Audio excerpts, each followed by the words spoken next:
Bu yerda faqatgina bitta masala pul undirish maqsadida shunaqa narsa qilib chiqilyapti. Boshqa narsa yo'q.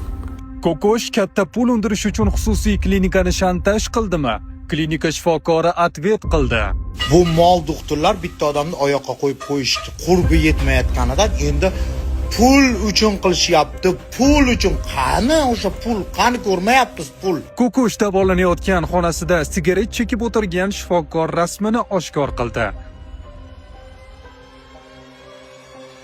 20 million so'm berib kamiga YouTube'dagi video yordamida operatsiya qilingan va og'ir ahvolga tushib qolgan bemor hammasini aytib berdi.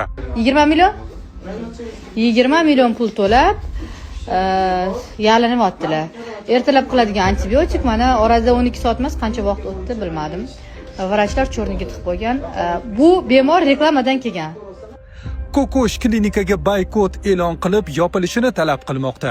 Boshqalar ham ogoh bo'lishi uchun videoga albatta like bosib qo'ying. Salom aziz qalisan tuzumsan. Bu yerda bo'ladigan narsa вообще boshqa tema, to'g'risi. Bu yerda faqatgina bitta masala pul undirish maqsadida shunaqa narsa qilib chiqilyapti. Boshqa narsa yo'q. Operatsiya bo'lganiga 1 oy bo'lgan. Yaranib bitish normali, bu eski rasmlarni qo'yapti.